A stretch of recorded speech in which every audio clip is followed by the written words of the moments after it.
Dicen un fuerte amén. Mirá al que está al lado tuyo y decirle que Dios te llene de paz.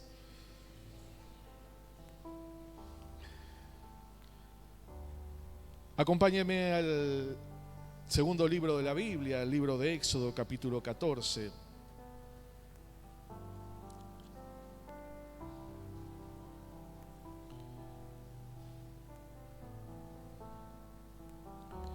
Y usted sabe que Dios nos pide algo.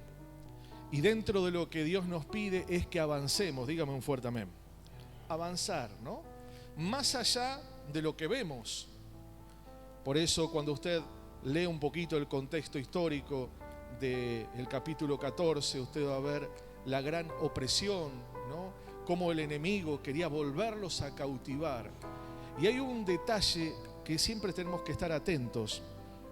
Es que el enemigo quiere volvernos a cautivar. ¿Cuántos me dicen amén? Por eso usted va a ver que se asimila tanto a nuestras vidas, ¿no? Con pensamientos, con actitudes, y Él viene detrás nuestro para volvernos a ofrecer aquellas cosas que nos sentíamos cómodos. Porque usted fíjese que el pueblo de Israel estaba mal pero acostumbrado, ¿no? Es así. Fíjese que en un momento ellos aún se enojan con Moisés porque ellos estaban acostumbrados a estar mal. Y es una de las peores condiciones que nos puede pasar cuando nosotros estamos mal, ¿sí? de aquellas cosas que estamos acostumbrados a hacer y sabemos que están mal, pero ya estamos tan cómodos y tan tranquilos. Por eso escuchaba cada proceso de los hermanos que estaban aquí. Y digo, cómo el Señor nos tiene que llevar a momentos límites, a momentos de quiebre, para que lo busquemos a Él. Y Él se revela como el único suficiente Señor y Salvador de nuestras vidas. Yo no sé cuál es su proceso o cuál ha sido su proceso, pero mi proceso fue que Dios me tuvo que llevar a un punto de mi vida donde perdí todo, para que solamente vuelva a levantar mis ojos a Él. Y Él volvió a glorificarse. Y cuando vamos al pueblo de Israel, vemos un pueblo que estaba mal pero acostumbrado. Y ese opresor quería volverlos a cautivar. Y aún aquellos que no se dejaban cautivar, ellos los iban a matar. Y por delante había algo imposible. Diga conmigo algo imposible. Un milagro. Y eso nos representa a usted y a mí, esos desafíos de la vida. Cuando estamos en ese punto límite que no sabemos cómo avanzar y sabemos que detrás hay una voz que día tras día quiere que nosotros salgamos de nuestra posición. Y aquí en el libro de Éxodo capítulo 14, el verso 10 dice: y cuando Faraón se hubo acercado a los hijos de Israel, alzaron sus ojos y aquí que los egipcios venían tras ellos. ¿Dónde venían? Atrás. Atrás. Por eso es que muchas veces, ¿no es cierto?, el carácter, los pensamientos, las actitudes, las reacciones, es porque ese enemigo está detrás nuestro. Y hay cosas que a veces no hemos rendido a Dios y vuelven a salir.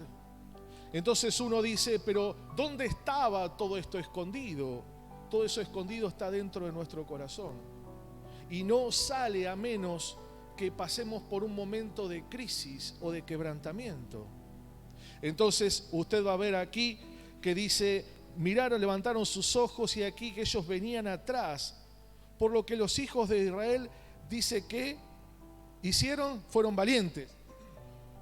Temieron en gran manera, y ahí clamaron a Jehová. El temor muchas veces es el que nos llena.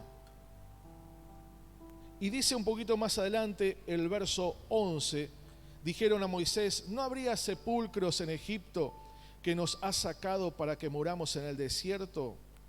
¿Por qué has hecho así con nosotros, que nos has sacado de Egipto? Fíjese que nunca entendieron que Dios quería darles libertad. Nunca entendieron que el propósito era sacarlos de esa esclavitud para que ellos puedan vivir sanos y libres. Y eso, le vuelvo a decir, se asemeja a nuestras vidas. El verso 12 dice: ¿no es cierto lo que hablamos en Egipto diciendo, déjanos servir a los egipcios? Porque mejor nos fuera servir a los egipcios que morir en el desierto. Qué contradicción, ¿no? Cuando Dios quiere darnos la solución a los problemas, cuando Dios quiere sacarnos, pero a veces estamos tan acostumbrados y tan cómodos que no queremos salir. La semana pasada hemos hablado sobre un hombre, ¿sí?, que era paralítico, y durante 38 años él estaba acostumbrado a estar en ese lugar, a mendigar, a estar detenido.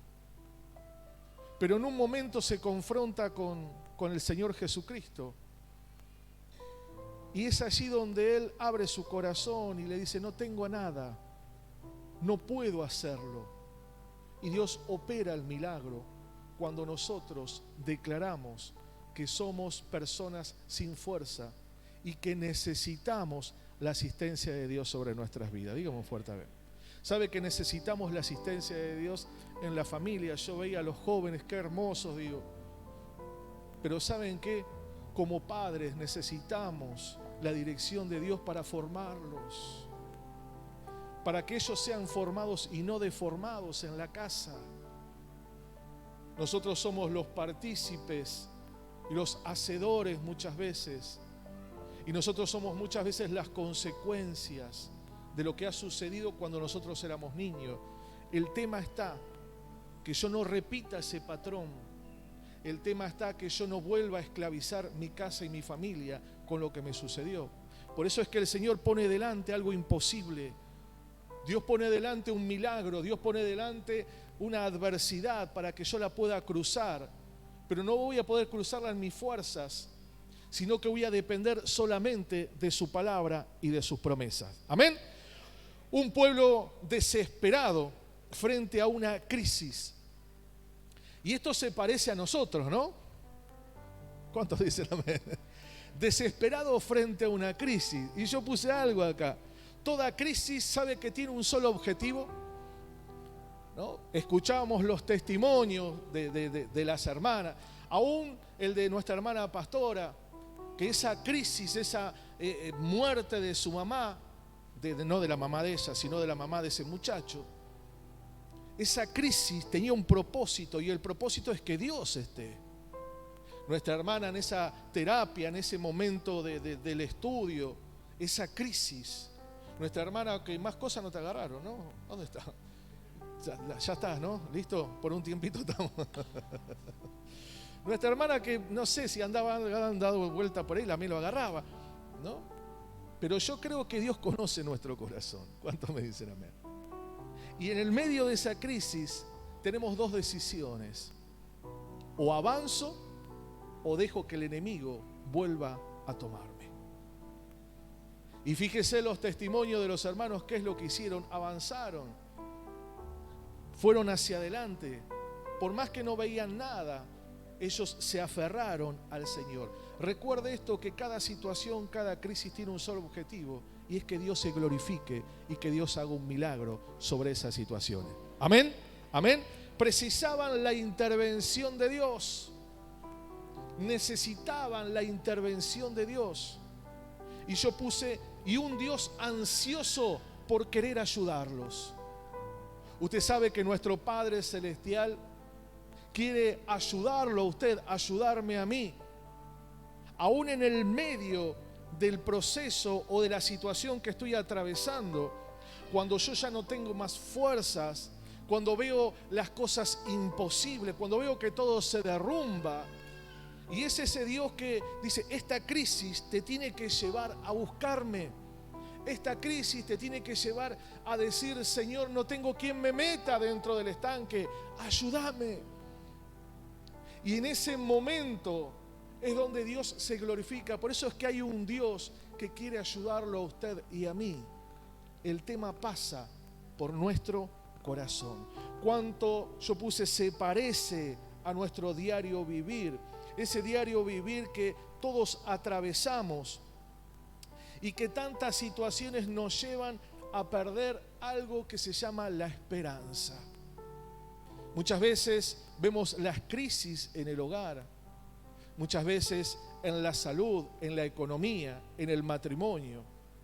Y esas situaciones, en vez de hacernos avanzar, nos llevan a quebrarnos y a perder la esperanza. Y usted sabe que el enemigo es especialista en querer quitarle la esperanza. Porque donde no hay esperanza, no habrá fe. Y dice la palabra que sin fe es imposible agradarlo a Dios. Fíjese que este pueblo había perdido la esperanza. Y a veces queremos todo fácil. A veces queremos cruzar el mar, como les decía la semana pasada, sin tener obstáculos, sin que sea algo imposible. Y a veces queremos que la vida nos ría y nos cante. No queremos tener problemas en el matrimonio, en la familia, en la salud, en la economía, en los hijos. Pero ¿saben qué? El Señor Jesús nos advierte y nos dice que vamos a tener muchas aflicciones, pero dice algo: confiad. Y en esa confianza está la esperanza puesta. ¿Y la esperanza en qué está puesta? Está puesta en su palabra y en sus promesas. Por eso es que cuando yo veo que las cosas se están por caer, es la oportunidad para que Dios vuelva a reconstruirla. No que yo vuelva a reconstruirla. Porque por algo se quebraron, por algo se han caído, por algo se han roto, por algo las cosas han sucedido. Pero es la oportunidad de decir: Señor, sos vos el que tenés que volver a construir mi salud, mi confianza, mi corazón, mi relación, mi economía, mi relación con los hijos, mi relación quizás en el matrimonio, con los amigos. Necesitamos esa intervención de nuestro Padre Celestial. Amén. Y yo aquí le puse: esa situación nos llevan a perder la esperanza. Y por más fuertes que nosotros nos sintamos, porque a veces nos creemos tan fuertes que decimos: yo puedo superarlo, puedo pasarlo. Pero por más fuerte que nos sintamos, la desesperanza siempre viene a atrapar el corazón. Le vuelvo a decir, el enemigo detrás quiere sembrar constantemente en su mente y en la mía la desesperanza. La desesperanza dice que es estar sin salida, estar completamente perdido y sin recursos. Alguien que, no sé si usted ha atravesado momentos así, pero que no encontramos salida a nada. Nos encontramos sin las fuerzas, sin los recursos. Y es donde el enemigo vuelve a cautivar nuestra mente para que retrocedamos de la fe y no creamos en Dios y sus palabras. Moisés le había dicho al pueblo que Dios los iba a llevar a un lugar especial, a un lugar donde Él se iba a glorificar, a un lugar que tenía preparado. Entonces la palabra y las promesas estaban, pero lo que no estaba en ellos es querer pasar por ese proceso. Lo que no estaba en ellos era el desafío de algo nuevo, de algo distinto, de algo diferente. Y cada uno de nosotros estamos acostumbrados a movernos en lo que hacemos diariamente. Usted tiene distintas profesiones de hombres y mujeres que están en este lugar y que usted a veces cierra los ojos y lo sigue haciendo porque usted está acostumbrado a hacerlo. Pero cuando Dios te desafía a algo nuevo y no sabes cómo hacerlo, es donde no podés depender de tus fuerzas, no podés depender de tu intelecto, sino tenés que comenzar a depender de las promesas de Dios, de lo que Dios ha dicho. ¿Cómo hacemos para restaurar una casa? ¿Cómo hacemos para restaurar una familia? ¿Cómo hacemos para que los hijos vuelvan a Dios? ¿Cómo hacemos para que el matrimonio se sane?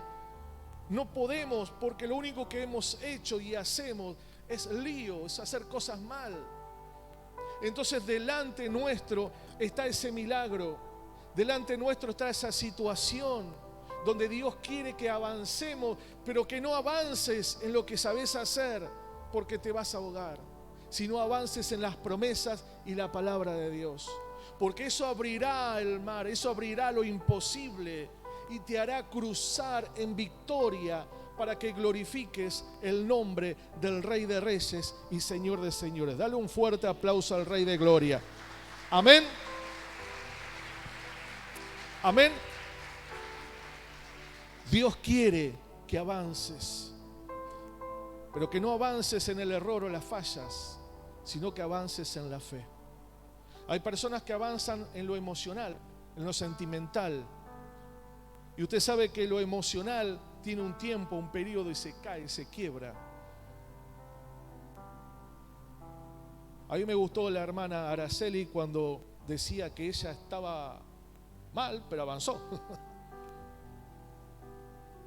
¿Y cuántas veces estamos mal y nos quedamos? ¿No? Me tomo un tiempo, me tomo un alejamiento. ¿Por qué? Porque escucho al enemigo que me dice, ¿para qué vas a ir? Y yo te voy a decir algo, ¿y si el milagro estaba?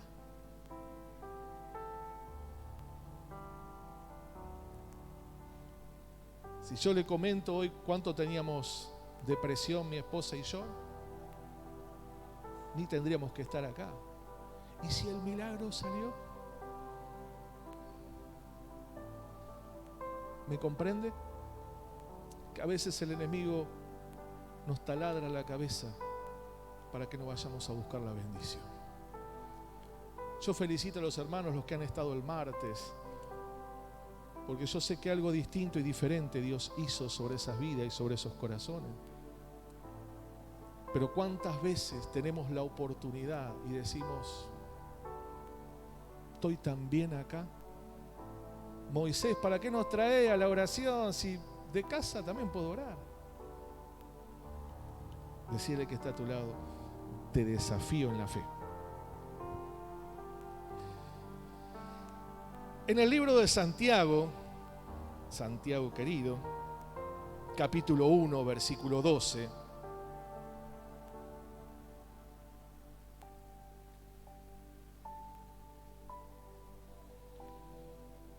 el cristiano que persevera, mirá al que está al lado tuyo, decirle, me senté al lado tuyo porque sos una persona que persevera.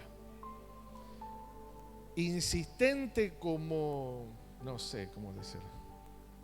No, pesado no, insistente, dígale. 1:12 dice, bienaventurado. ¿Sabe qué significa bienaventurado? Feliz, doblemente feliz, ¿no? Dice, el varón que soporta la tentación, porque cuando haya resistido, ¿qué? Recibirá la corona de vida que Dios ha prometido a los que le aman. Parece ser que resistiré, no la telenovela que hace muchos años que estaba, sino el resistir es lo que Dios quiere para el pueblo. Perseverar, resistir frente a las situaciones que atravesamos, a esas adversidades, a esas luchas, a esos temores, a esas situaciones de inseguridad. Parece ser que en esa resistencia ponemos en práctica algo que se llama fe. Porque yo cuando resisto, no resisto en lo que yo creo, sino resisto en lo que Dios dice. ¿Cuántos me dicen amén? Y si yo resisto en su palabra es la que me defiende. Su palabra es la que defiende tu casa y tu familia. La palabra de Dios es la que defiende a tus hijos. Por eso dice aquí Santiago, bienaventurado, bendecido, doblemente feliz, aquel que resiste, aquel que soporta, aquel que aguanta. Amén. La Biblia nos enseña que la perseverancia es necesaria para la vida del cristiano. Es necesaria ser perseverantes. Usted sabe que la carrera de la vida aún no es el que corre, sino es el que persevera. El que persevera en la casa, en la familia. el que persevera aún no teniendo nada y sabiendo que Dios es fiel, el que persevera frente a las angustias, frente a los temores, el que persevera aún frente al dolor o tantas situaciones, es perseverar y no es huir. Por eso la perseverancia es una característica de los hombres y mujeres de fe. Amén. La perseverancia es mantenerse constante y continuar, dice, sin desvíos. Sin desvíos. Hay un texto en la Biblia, no lo vamos a buscar porque no me acuerdo dónde está. Pero sí que había un profeta y este profeta se estaba por morir. Entonces viene el rey que no quería, ¿no es cierto?, que se muera el profeta. Y estaban los enemigos afuera. Entonces el profeta le dice: agarrá la flechita, la saeta, ¿no? Agarrá la flechita, golpea la flechita en el piso. Entonces agarra diciendo: la flechita, ¿qué hace con la flechita? ¿No? El pastor te dice que venga a orar los martes. Todos los martes tengo que venir. Todos los martes. Si yo todas las cosas que tengo que hacer en casa. Y tengo que leer la Biblia todos los días. ¿Por qué no la leo? Claro, los domingos cuando venimos al culto, que encima me da palabra por todos lados. Hacemos una cosa, separo un versículo por día y ya tengo toda la semana completa. Y le dice: no, le dice, golpea. Entonces él agarra la flechita mirando para otro lado. No dice eso, se lo digo yo. Y golpea una, golpea dos, golpea tres, ya está. Bueno, ya está, ya oré por la familia. Yo ya oré por el trabajo. 3 martes vine a orar. Y le dice: necio, si hubieses golpeado 4 o 5 veces, hubieses obtenido la victoria completa. Fíjese cómo a veces no somos perseverantes. Somos aquellos que nos cansamos. Somos aquellos que no vemos el resultado y decimos: Dios ya se olvidó. Y te voy a decir: ¿vos crees que Dios se va a olvidar? Y de tu cara encima se va a olvidar. Dios no se va a olvidar de vos. Dice la Biblia que aún desde el vientre de tu madre el Señor te eligió. Pero pastor, usted sabe todo lo que yo pasé y padecí. ¿Pero vos crees que Dios elige cualquier cosa? Dios, si te eligió, es porque vales la pena. Mira al que está al lado tuyo y decir: vos valés la pena. Amén. Vale la pena. Usted vale la pena. Y el enemigo sabe que usted vale la pena. Por eso quiere derribar su vida. Por eso quiere derribar su familia. Por eso quiere quebrarte en la fe. Por eso quiere sacarte de las filas del evangelio. Y te pone cosas adelante para que no llegues. Y que te dice: esto es la prioridad para tu vida. No golpeé tantas veces. Y aparte está el hermano Gabriel, está ahora como loco. Dejale al hermano Gabriel que se levanta a las 3 de la mañana. Hermano Gabriel, ore por mi vida. Y el hermano Gabriel no tiene problema de orar. Pero hay batallas que se tienen que librar personalmente. Y esas batallas se tienen que ganar en el mundo espiritual. Porque mi lucha, dice que no es con quién. Es con la suegra. No, mi suegra está en el fondo.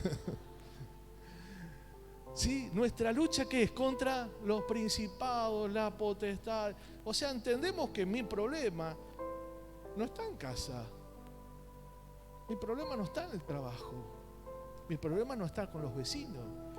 Mi problema está en un mundo espiritual que constantemente viene para que yo vuelva a ser esclavo y que caiga en las depresiones, en las tristezas, que vuelva a caer en la falta de fe, que vuelva a no creerle a la palabra de Dios, diciendo: bueno, sí, eso no es para mí. Bueno, Dios obró en Ludmila, obró en las hermanas, obró en Gabriel, pero ¿será para mí?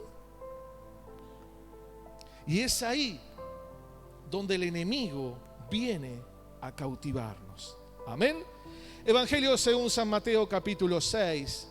Decirle que está al lado tuyo: dentro de un ratito nos vamos. No, va a ser bien rápido, ¿eh? Mateo, primero de los evangelios, capítulo 6, verso 33.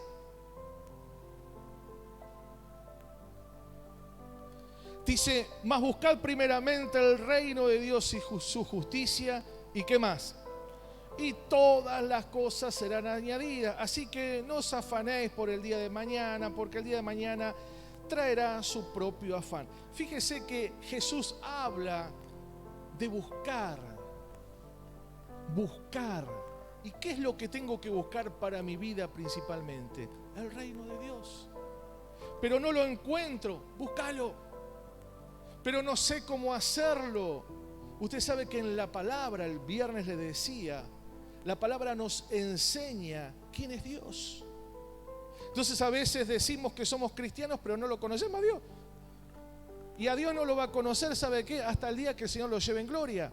Y la única forma que tenemos para conocer su carácter, conocer sus bondades, conocer los beneficios, conocer el temor, es a través de la palabra. No tenemos otra forma, hermanos, no existe.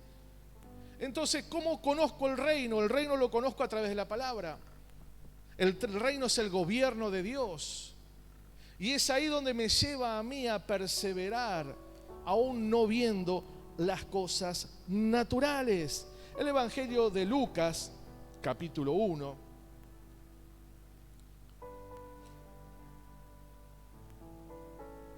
Decirle al que está al lado tuyo, lee más la Biblia, así el pastor no lee tantos versículos. Capítulo 18. Y habla de la viuda. ¿De quién habla? También le refirió Jesús una parábola sobre la necesidad. ¿Qué dice la necesidad? No dice si tenés ganas, ¿no? La opción. ¿Dice la opción? No. Dice la necesidad. ¿Y usted qué entiende por necesidad? Algo que precisamos. ¿No? Si yo le diría hoy, ¿usted tiene necesidad de un par de zapatillas o zapatos? Sí, porque si no me lastimo todos los pies. Es una necesidad. ¿Usted tiene necesidad, no sé, de comer? Y sí, porque si no, tenemos que vivir. ¿Tiene necesidad de tomar agua? Claro que sí, porque lo precisamos. Entonces, todo consejo de la Biblia va enfocado a lo que usted y yo necesitamos. Dice, la necesidad de ¿qué? Orar. ¿Y qué más? Y no desmayar. Y usted conoce este texto, la mujer que está ahí, el juez injusto y todo lo demás. ¿Y fue insistente la viuda o no? Claro que sí, no desmayó. Día tras día iba allí. Y esto nos anima, lo anima a usted y a mí. El poder de Dios que se desata cuando hay alguien que insiste en un milagro. Cuando alguien que insiste por la restauración de la casa. Con alguien que insiste en la sanidad quizás. El día domingo pasado yo les decía a ustedes, ¿no es cierto? Esa necesidad que yo tenía cuando me convertí, ¿sí? Y yo necesitaba hablar en lenguas. Para mí era algo que yo lo precisaba y lo anhelaba. Y usted va a ver que cada vez que alguien anhela algo de Dios, Dios lo derrama. Mi pregunta es, ¿qué es lo que anhela usted? ¿Usted anhela que su familia sea salva? ¿Usted anhela que quizás sus hijos no se aparten del camino o sigan caminos malos? Hoy es tan difícil la calle. Y aquellos que trabajan fuera de su hogar saben lo que estoy hablando. Saben la delincuencia, las adicciones. Yo siempre digo lo máximo que yo cuando era joven, hace muy poquito, ¿no? Lo máximo que tomé yo fue un vaso de gaseosa con una aspirina para no dormirme porque tenía que estudiar. Y hoy en día vemos la facilidad en todas las áreas que hay. Cuánta necesidad tenemos nosotros de que Dios intervenga. Pero para que Dios intervenga, tenemos que ser insistentes. Tenemos que clamar, tenemos que golpear esos cielos. sabiendo que el recurso, la fuerza y la fortaleza vendrá de Dios. Amén. ¿Cuál es el enemigo de la perseverancia? ¿A cuántos les cuesta ser perseverantes? Sinceramente, dice, yo me canso enseguida. A ver, ¿sabe que una de las cualidades que yo tengo es la perseverancia? Yo sigo insistiendo y sigo insistiendo. Quizás a veces no, pero a veces sí. Pero usted sabe cuál es ese enemigo de ser perseverante. Y cuando hablo de la perseverancia, le hablo de la fe. Le hablo de saber que Dios va a obrar. Le hablo de saber que Dios va a restaurar. Le hablo de saber que no será hoy, no será mañana, no será pasado, pero en un momento Dios se va a glorificar sobre mi necesidad. Amén. Yo puse una palabra, ¿sí?, que es el negativismo. ¿Hay personas negativas acá? ¿Sí? La persona negativa, gracias hermano por levantar sus brazos. Lo primero que piensan que esto no se va a poder hacer. Esto no se va a lograr. O sea, yo creo en Dios, creo en los milagros, creo en el poder de Dios, creo en todo, pero ¿sabe qué? Esto no. Y cuando vamos al texto de Éxodo, ustedes van a ver que el pueblo estaba abrazado de ese negativismo. Ellos no creían que Dios podía hacerlo. Por eso he puesto aquí, Jesús dijo que el que persevera hasta el fin será salvo. Entonces, cuando no hay un hogar, cuando no hay una familia, cuando no hay un esposo, una esposa, un hijo que persevera, aún por los que hemos estado orando, en una carrera uno tiene que perseverar, no importando muchas veces los resultados. ¿O a usted todo en la vida le fue bien? ¿Cuántos se han caído? Y no hemos levantado. Eso es perseverancia. ¿Cuántos le han salido las cosas mal? Yo creo que a todos nos salen las cosas mal. Pero lo hemos intentado nuevamente. Eso es la perseverancia. Eso es una cualidad. Y esa cualidad, vamos a ver en un ratito, en la fe, no se logra de otra forma que no ser buscando a Dios. Porque yo tengo que saber en qué estoy esperando. Yo no espero en algo loco, ¿no es cierto? Van a venir los extraterrestres, Fabio Serpa. ¿Cuántos recuerdan? No se acuerda usted quién es Fabio Serpa. Va a venir y van a venir acá. No. Mi perseverancia está en la palabra, en las promesas de Dios, en lo que Dios ha dicho y va a hacer sobre usted y sobre mí. Y por último quiero hablarles, mientras los hermanos del Ministerio de Alabanza van subiendo, ¿qué pasa si no soy perseverante? Mirá al que está al lado tuyo y decirle, ¿sos perseverante o no sos perseverante? ¿Es perseverante? ¿Qué pasa?